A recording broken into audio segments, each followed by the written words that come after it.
Friends, to all of you once again.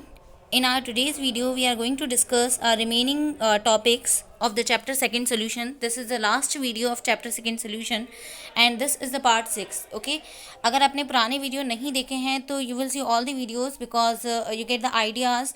And in our last video, we discussed about elevation in boiling point and depression in freezing point and regards their numerical. But in our today's video we will discuss osmotic pressure, want of equation, want of factor, and our last topic Henry law. Okay, so we are not taking more time और हम जल्दी से अपना video start करते हैं. So what is osmotic pressure? First topic is osmotic pressure. So see here student, what is osmotic pressure?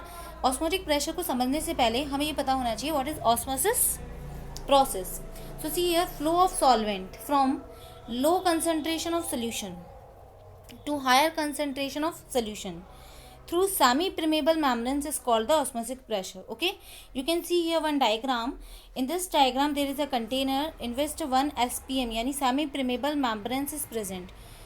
Now the question is arise, what is semi-permeable membranes? Semi-permeable membrane, semi means half, कुछ को, and permeable मतलब permit करना.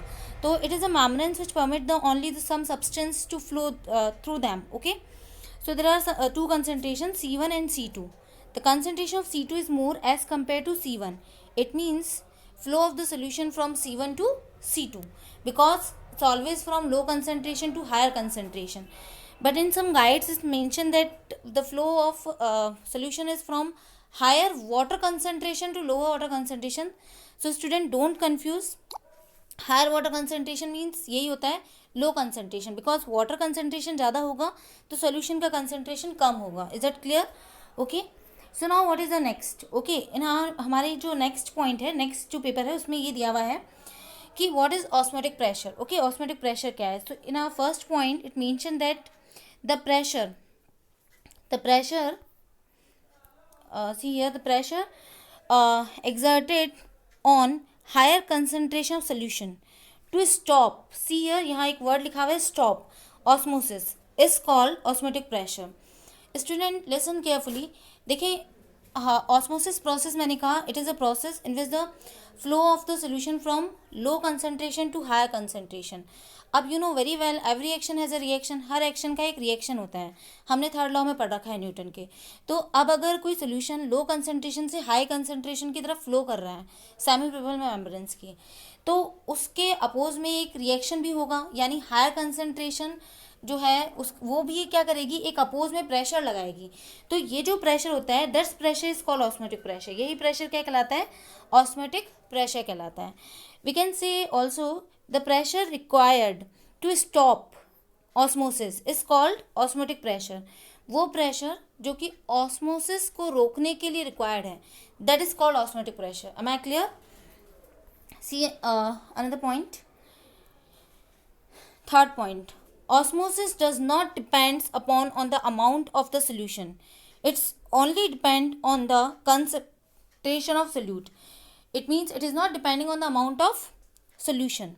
Okay, कि solution कितने amount में है, ठीक है. It is not depending on that, it is only on depending concentration of solute, कि सोल्यूट का कंसनट्रेशन कितना ले रहे हैं, 0.1 m, 0.2 m, 3 m, ठीक है. How much molarity we are using. Okay, what is the next point? See here, but when the semi permeable is absent then which is present is more amount where pressure is more. देखिए, अगर semi permeable membranes नहीं लगा हुआ होता है तो जो चीज़ ज़्यादा अमाउंट में होगी उसी का प्रेशर ज़्यादा होगा. समझ रहे हैं मेरी बात? मैं क्या कहना चाह रही हूँ? मैं ये कह रही हूँ कि अगर हम बीच में से सेमी परमेबल मेम्ब्रेन्स को हटा दें दो सोल्यूशन में से, ठीक है, तो जो सोल्यूशन ज़्यादा अमाउंट में होगा, ठीक है, वही क्या करेगा, उसी का प्रेशर ज़्यादा होगा. ठीक है. If you are getting any problem, if you are getting any question, you can comment in comment box. Okay, I will give you an answer. See here, यहाँ मैंने एक चार्ट बनाया है, इसको आप ध्यान से देखें. ये 3 कंडीशन मैंने इस चार्ट में बताई है. कंडीशन फर्स्ट है जिसमें मैंने बोला है कि pi is greater than P. अब now the question is arise what is pi. तो पाई से हमने डिनोट किया है स्टूडेंट ऑस्मोसिस प्रेशर को, ठीक है, ऑस्मोसिक प्रेशर को हमने पाई से डिनोट किया है. Is it clear? और पी जो है वो नॉर्मल प्रेशर है. तो सी अगर ऑस्मोटिक प्रेशर ज़्यादा होगा नॉर्मल प्रेशर से तो ऑस्मोसिस जो होगा ऑस्मोसिस नॉट स्टॉप्ड, ऑस्मोसिस रुकेगा नहीं, वो चलता रहेगा, ठीक है। Rate of flow of solvent decrease, but जो सॉल्वेंट का फ्लो हो रहा था लो कंसंट्रेशन से हाई कंसंट्रेशन की तरफ, वो डिक्रीज होता जाएगा, ठीक है। फॉर एग्जाम्पल जैसे हम डेली लाइफ में हमने कहा कि अनराइप मैंगोज को हम सॉल्ट कंसनट्रेटेड सॉल्ट सोल्यूशन में डिप कर दें, ठीक है। रेजिन यानी किशमिश को हम वाटर के अंदर डिप कर दें तो वो थोड़ी देर बाद जो होती है वो मतलब उसके अंदर वाटर फिल हो जाता है। तो ये सब ऑस्मोसिस प्रेशर का ही मतलब इसी कंडीशन के ऊपर डिपेंड करता है। ये सब कब होता है, जब osmosis pressure is more as compare to normal pressure. लेकिन अब दूसरी कंडीशन देखें, when P equals to pi, it means normal pressure and osmosis pressure, when both are equal then osmosis stopped, means no flow of solvent. उस condition में solvent का कोई flow नहीं होगा। M I clear? नेक्स्ट आपको जो दिया हुआ है that is P is greater than pi, यानी कि प्रेशर जो होगा वो ज़्यादा है ऑस्मोसिस प्रेशर से।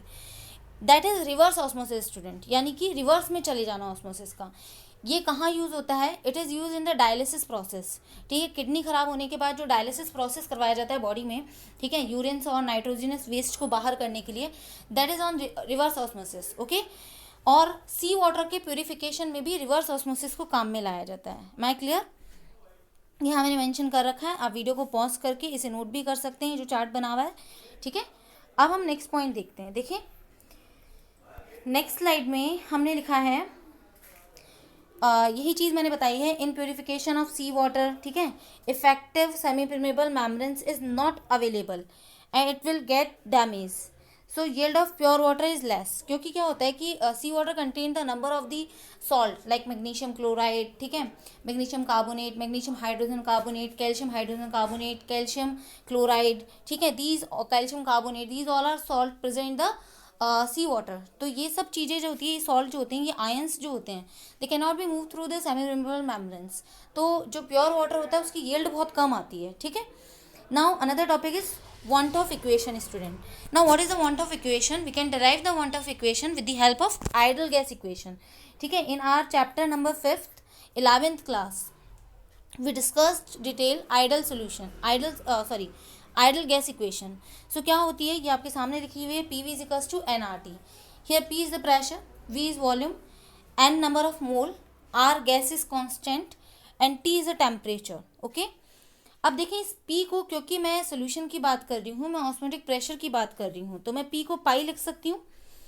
और अगर मैं इस V को यहाँ ले जाऊँ तो ये टर्म बन जाती है N/V, और आप जानते हैं N/V क्या होता है, नंबर ऑफ मोल पर लीटर, इट मीन्स कंसनट्रेशन। और वो भी कौन सी कंसनट्रेशन होगी, मोलैरिटी होगी, क्योंकि मोलैरिटी क्या थी, number of moles per litre of solution. Am I clear? तो हमारे पास एक इक्वेशन बन गई, pi is equals to CRT। अब देखिए it is totally depending on the numerical student, कि न्यूमेरिकल में आपसे क्या पूछा जाएगा, in which formula you have to apply, कौन सा फॉर्मूला आपको अप्लाई करना पड़ेगा। ये whether you are applying the pi is equals to CRT, you have to apply the pi is equals to N/VRT।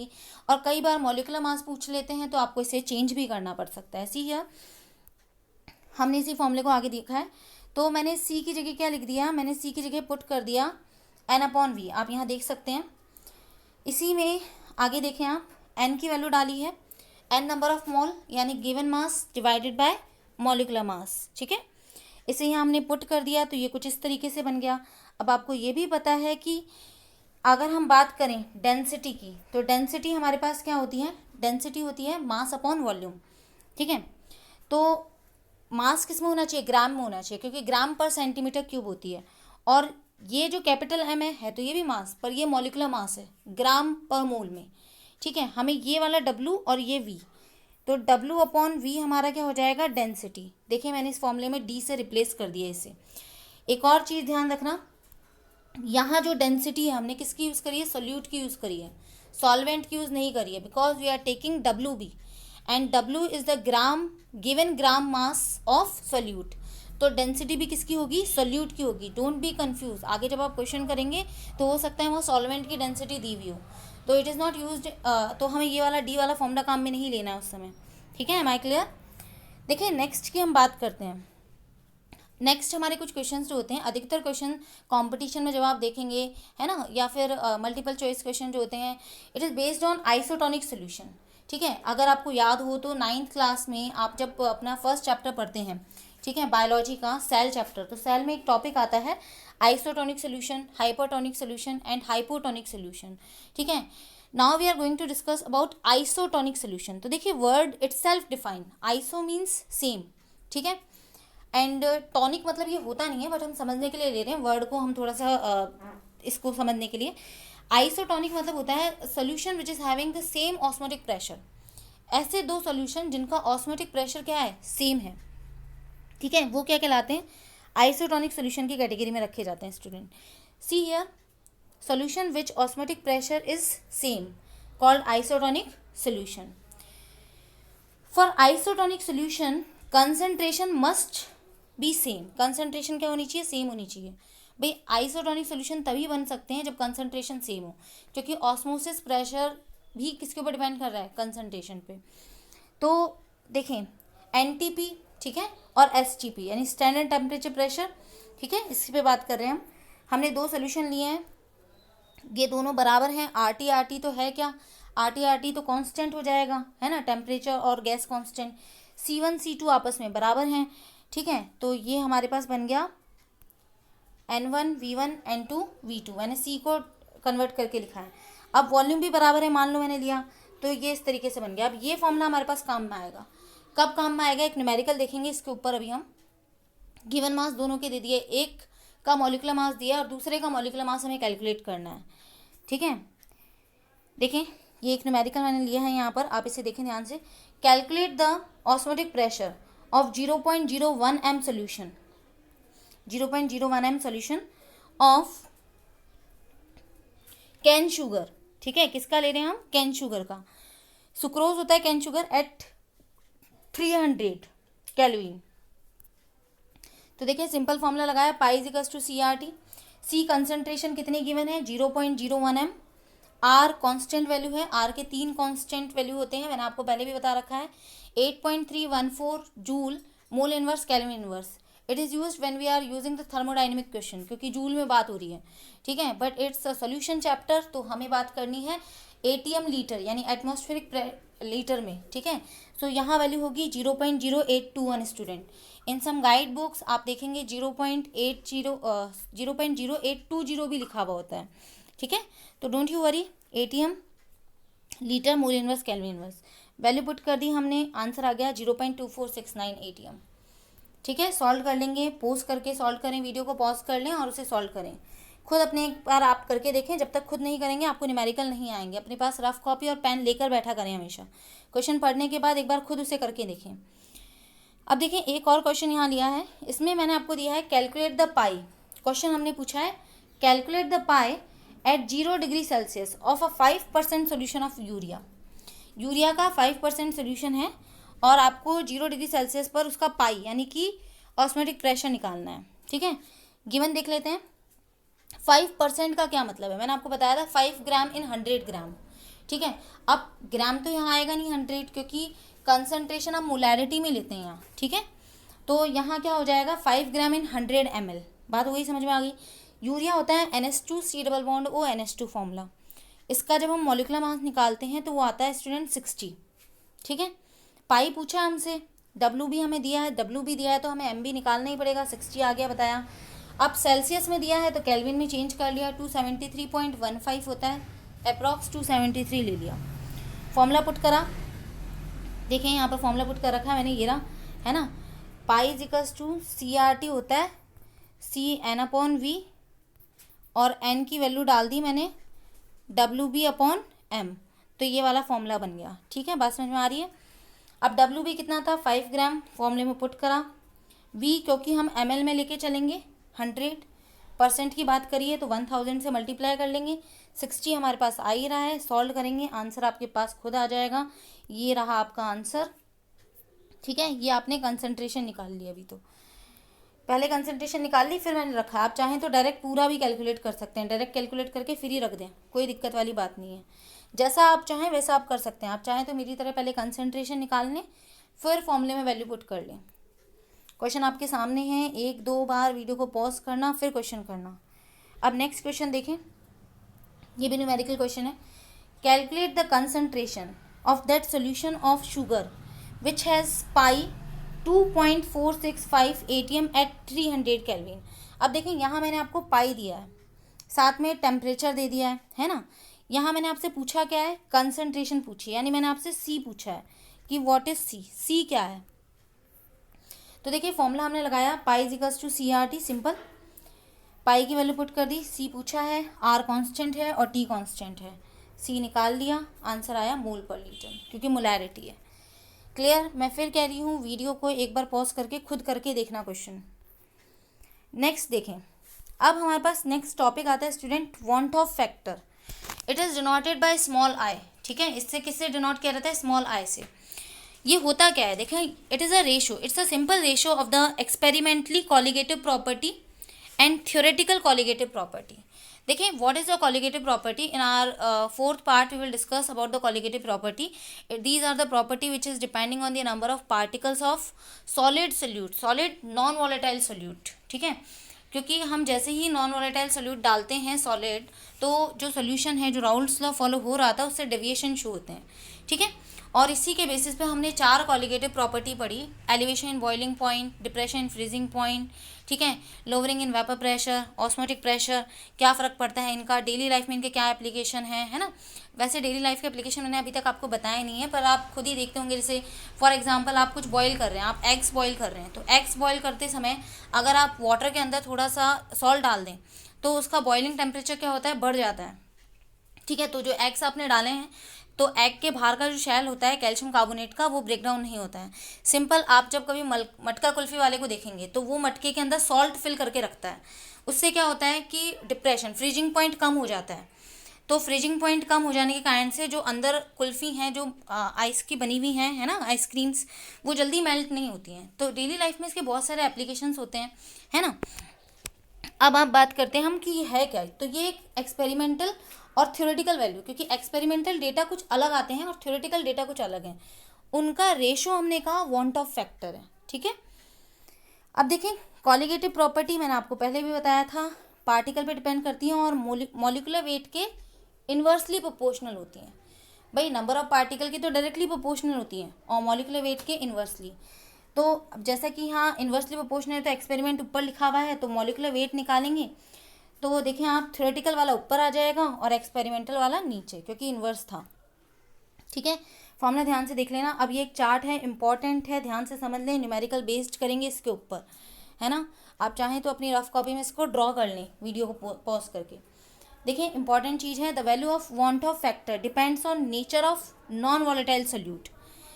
ध्यान से सुनना, colligative property is not depending on the nature and size of the particle of solute, but the value of want of factor यानी small I, it depend on nature of non volatile solute. यानी कि जो आई की value जो हम पढ़ रहे हैं want of factor, इसकी वैल्यू किसके ऊपर डिपेंड करेगी, नेचर के ऊपर डिपेंड करेगी। Is that clear. अब देखिए यहाँ पर 3 चीज़ें हैं, सोल्यूट, नेग्लिजिबल, एसोसिएटेड और dissociated. Solute is dissociate, solute is associate. कहने का मतलब, मान लीजिए जैसे मैंने कोई सॉल्यूट लिया, ठीक है, जैसे मैं बात कर रही हूँ, मैंने कहा मैंने बेंजोइक एसिड की बात करी, तो बेंजोइक एसिड क्या होता है, C6H5COH, है ना। बेंजोइक एसिड में इंटरमोलिकुलर हाइड्रोजन बॉन्डिंग होती है, ठीक है। तो मैंने लिया उसके 60 मॉलिक्यूल। अब 60 में से ये मॉलिक्यूल क्या करेंगे, आपस में बॉन्डिंग कर लेंगे, इंटर हाइड्रोजन बॉन्डिंग, और नंबर ऑफ पार्टिकल कम हो जाएंगे। तो मॉलिकुलर वेट तो उतना ही है, मॉलिकुलर वेट तो 60 का ही है, पर पार्टिकल कितने रह गए, 30 रह गए, क्योंकि आपस में उन्होंने हाइड्रोजन बॉन्डिंग कर ली। और जबकि कॉलिगेटिव प्रॉपर्टी तो पार्टिकल पे डिपेंड करती है, तो क्या हुआ, हमारी कॉलिगेटिव प्रॉपर्टी इफेक्टेड हो गई। भाई उसका एक्सपेरिमेंटल वैल्यू कुछ और आएगी और थ्योरेटिकल वैल्यू 60 के अकॉर्डिंग आएगी, है ना। तो अगर पार्टिकल आपस में एसोसिएट हो जाते हैं या डिसोसिएट हो जाते हैं due to the van der Waals attraction force, due to dipole dipole attraction force, due to hydrogen bonding, है ना, क्योंकि मेटालिक बॉन्डिंग तो होती नहीं है, इलेक्ट्रोस्टैटिक अट्रैक्शन फोर्स के कारण से होता है ये। तो सोल्यूट में अगर भी ये नेग्लिजिबल है तो आई की वैल्यू क्या होगी, 1 होगी, ठीक है। जैसे for example dilute solution of glucose, यानी हिंदी में लिख रखा है, आप देख लें। नेक्स्ट है सोल्यूट इज डिसोसिएट। अगर सोल्यूट डिसोसिएट हो गया, जैसे हमने कहा कि K4FeCN6 है, तो K4FeCN6 को अगर हम किसी सोल्यूशन में डालते हैं तो 4 तो मेरे पास पोटेशियम के बन गए आयंस और 1 कॉम्प्लेक्स आयन FeCN6 का आया, ठीक है। तो यहाँ पर डिसोसिएशन हो गया, यानी आई की वैल्यू बढ़ जाएगी, आई ग्रेटर देन 1। न्यूमेरिकल में बहुत इंपॉर्टेंट है, अभी देखेंगे इसके न्यूमेरिकल। जब भी डिसोसिएशन होगा सोल्यूट का, तो हम कौन सा फॉर्मूला अप्लाई करेंगे, अल्फा निकालने के लिए। अब अल्फा क्या है, तो देखिए अल्फा के बारे में हमने पढ़ा था जब हमने इक्विलिब्रियम चैप्टर पढ़ा था, चैप्टर नंबर 7 11th क्लास, कि अल्फा क्या होता है। अल्फा होता है डिसोसिएशन कांस्टेंट। अल्फा क्या होता है, डिसोसिएशन कांस्टेंट, ठीक है। रेट ऑफ डिसोसिएशन, यानी कि हाउ मच, हम ये कह दें कि पार्टिकल डिसोसिएट पर मोल, है ना, कितने डिसोसिएट हो रहे हैं। तो ये अल्फा होता है। कैसे निकालेंगे, I-1 N-1। आई क्या है, वांट ऑफ फैक्टर, ठीक है, और एन क्या है, नंबर ऑफ पार्टिकल, कितने आए। जैसे मैंने अभी बात करी थी K4FeCN6 की, तो K4FeCN6 ये जो मॉलिक्यूल है, इसको तोड़ने पर 4 तो ये और एक ये कॉम्प्लेक्स वाला, टोटल 5, यानी एन की वैल्यू क्या हो जाएगी, यहाँ 5 हो जाएगी। क्लियर। नेक्स्ट देखें, अगर सॉल्यूट एसोसिएट होता है मतलब पार्टिकल कम हो जाएंगे, तो इस केस में आप देखेंगे कि हमारे पास क्या आएगा, alpha equals to I-1 1/n-1 change हो जाएगा, है ना, क्या हो जाएगा, चेंज हो जाएगा। तो ये चीज़ आप देखें अच्छी तरीके से, यहाँ फॉर्मूला बन गया, alpha equals to I-1 1/n-1। N क्या है, नंबर ऑफ एसोसिएट मॉलिक्यूल्स, यहाँ क्या थे, नंबर ऑफ आयंस टूटने पे जो आए, डिसोसिएट होने पे, ठीक है। अब नेक्स्ट स्लाइड में बात करते हैं। तो यहाँ देखें, एक नोट डाल के मैंने लिखा हुआ है, आई ऑलवेज ग्रेटर देन 0। आई की वैल्यू हमेशा 0 से ज़्यादा होगी, और अल्फ़ा जो होता है उसकी वैल्यू नेगेटिव नहीं आती कभी भी। ये बात ध्यान रखना, जब भी आप न्यूमेरिकल करेंगे तो 2 चीज़ें ध्यान रखना, अल्फ़ा की वैल्यू कभी भी नेगेटिव नहीं होती, और आई ऑलवेज ग्रेटर देन 0, ठीक है। तो ये आपको हेल्प करेंगे। अब देखें हाउ वी अप्लाइड, हमने 4 कॉलिगेटिव प्रॉपर्टी पढ़ी थी, lowering in vapour pressure, elevation in boiling point, depression in freezing point, osmotic pressure. तो इन सब की सब में हमें क्या करना पड़ेगा, आई को देखना पड़ेगा, है ना, क्योंकि यहाँ ये सब आई से इफेक्टेड होंगी। अब तो देखिए मैंने सारे फॉर्मूले में चेंज कर दिया है। Lowering in relative lowering pressure जब हमने पढ़ी थी, तो रिलेटिव लोअरिंग प्रेशर होता था ΔP/P0, ठीक है। इसकी वैल्यू को जब हम चेंज करेंगे, तो यहाँ मैंने क्या कर दिया, आई से चेंज कर दिया इसे, ठीक है। आप देख रहे होंगे यहाँ आई से आपको चेंज दिख रहा है, आई का मल्टीप्लाई कर दिया। Similarly elevation in boiling point में भी आई का मल्टीप्लाई किया है, ठीक है। इसी तरीके से डिप्रेशन फ्रीजिंग पॉइंट में भी आई का मल्टीप्लाई कर दिया है, ठीक है। और सेम इन ऑस्मोटिक प्रेशर। अब देखें स्टूडेंट, कुछ न्यूमेरिकल देख लेते हैं, सिंपल है। देखिए यहाँ एक न्यूमेरिकल दिया हुआ है, a solution of 1 gram NaCl in 100 gram H2O freeze at -0.604 degree celsius, calculate the degree of dissociation of KF। अब KF की वैल्यू मैंने यहाँ दे दिया, आपको कांस्टेंट दे दिया है, 1 ग्राम यानी WB दे दिया है, 100 ग्राम यानी मैंने आपको WA दे दिया है, ठीक है, और ΔTF मैंने आपको दे दिया है। अब KF की वैल्यू भी गिवन है, फॉर्मूला लगा देते हैं जल्दी से। तो देखें फॉर्मूला हमारे पास क्या आता है, फॉर्मूला हमने लगाया है ΔTF, क्योंकि फ्रीजिंग की बात करिए, I KF WB MB WA 1000। फॉर्मूले में वैल्यू पुट करते हैं, क्योंकि आई निकालना है हमें, हमने फॉर्मूले में वैल्यू पुट कर दी है, यहाँ पर आप देख रहे हैं। और आई की वैल्यू मेरे पास कुछ इस तरीके से आ रही है 1.9। अब यही हमारा काम नहीं होता है, हमें तो डिसोसिएशन पूछा था उसने, अल्फ़ा की बात करी थी, तो I-1 और n कितना था, 2 था पार्टिकल में, वैल्यू पुट करी, वीडियो को पोस्ट करना। 2 कैसे हुआ देखें, NaCl, तो Na में एक Na होता है प्लस और एक Cl माइनस, यानी 2 आयंस हो जाते हैं, ठीक है। जब इसे हम करेंगे तो हमारे पास वैल्यू कितनी आ जाती है, 0.9, है ना। अब परसेंटेज में पूछा जाता है हमेशा है, तो 0.9 को आप मल्टीप्लाई करेंगे 100 से, 0.9 को आप किससे मल्टीप्लाई कर रहे हैं, 100 से मल्टीप्लाई करेंगे, तो आपके पास क्या आ जाएगा, 90%, यानी कि रेट ऑफ डिसोसिएशन कितना था वहाँ पर, 90% था आयंस का, ठीक है। कैसे करेंगे समझ में आ गया, न्यूमेरिकल को पॉज करके एक बार खुद करके देखना आप वीडियो को, तो आपको समझ में आएगा। And if you are getting any problem you can write in the comment box, so I will solve your question. Okay, now our last topic, हमारे इस चैप्टर का अब हम लास्ट टॉपिक पढ़ रहे हैं, वो हमारा क्या है, हेनरी लॉ। स्टूडेंट हमने स्टार्टिंग में मैंने आपको बताया था there are 3 type of system. One is a liquid system, जो हमने राउल्ट्स लॉ में पढ़ा। Other one is the liquid solid system, जिसमें हमने कॉलिगेटिव प्रॉपर्टी डिस्कस करी, and this is the most important topic because most of the question arise from this topics, ठीक है, सारे न्यूमेरिकल बेस्ड ही होते हैं। अब आता है हेनरी लॉ, ये भी इंपॉर्टेंट टॉपिक है। हमने जो थर्ड सिस्टम पढ़ा था लिक्विड प्लस गैस, यानी कि solvent is present the liquid and solute present the gas. तो यहाँ यानी इसमें हम पढ़ेंगे effect of solubility, effect of pressure of gases, solubility of gas in liquid, ठीक है, गैस इन लिक्विड, ठीक है। अब गैस इन लिक्विड का क्या मतलब है, गैस तो सॉल्यूट है और लिक्विड सॉल्वेंट है, ठीक है। देखें आप यहाँ पर लिखा हुआ है the solubility of gas in liquid depends on, किस किस पे डिपेंड करेगी, नेचर ऑफ गैस पे डिपेंड करेगी, ऑब्वियसली सॉल्वेंट पे भी डिपेंड करेगी, it is depending on temperature also, it is depending on pressure also, ठीक है। सी यहाँ कुछ चीज़ें बताइए मैंने, ये डायरेक्ट पूछ लेते हैं आपसे। Gas like hydrogen, oxygen, nitrogen etceteras dissolve in water to a small extent, where gases like carbon dioxide, hydrochloric acid की gas, ammonia etc are highly soluble due to reaction with solvent। ऐसी gases जो solvent के साथ reaction कर लें, वही जैसे आप कार्बन डाइऑक्साइड को वाटर में डिजोल्व करते हो तो ये कार्बोनिक एसिड बना लेती है, अमोनिया को डिजोल्व कर लेते हो तो ये अमोनियम प्लांट बना लेती है ना, प्रोटॉन एक्सेप्ट कर लेती है।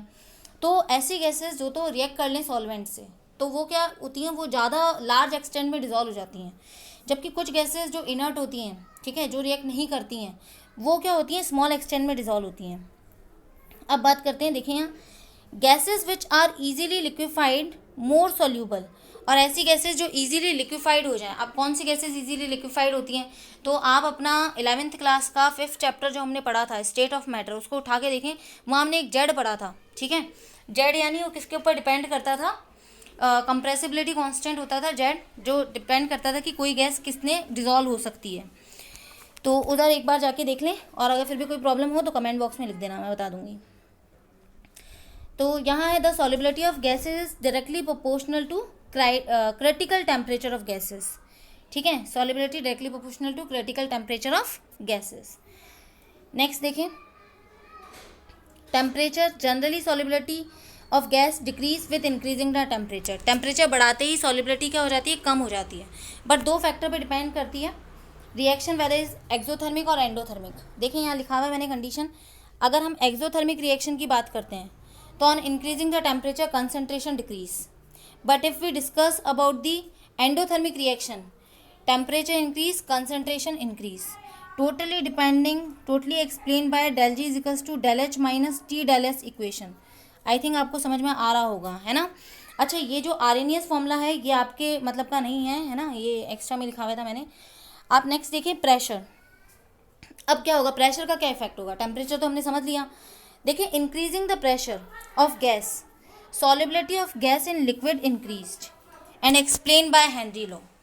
भाई हमने पढ़ा था सॉल्युबिलिटी 3 फैक्टर से इफेक्टेड होती है, एक तो nature of solute and solvent, फिर टेम्परेचर, अब आता है प्रेशर से। तो हमारा जो हेनरी लॉ है वो प्रेशर के इफेक्ट को ही एक्सप्लेन करता है, ठीक है। तो अब हम हेनरी लॉ पढ़ना स्टार्ट करते हैं, स्टेटमेंट भी सीधा पूछ लेते हैं इसका। देखें आप ध्यान से, अकॉर्डिंग टू हेनरी, साइंटिस्ट का नेम है, the mass of gas in a given volume of the liquid at constant temperature is directly proportional to the pressure of the gas present in equilibrium with the liquid. यानी कि gas equilibrium state में liquid की surface पे जो pressure लगाएगी, ठीक है, जितना प्रेशर लगाएगी उसके डायरेक्टली प्रोपोर्शनल होगा गैस का कितना अमाउंट, कितना मास उस सॉल्यूशन में डिजॉल्व होगा। बात समझ में आ गई, सिंपल।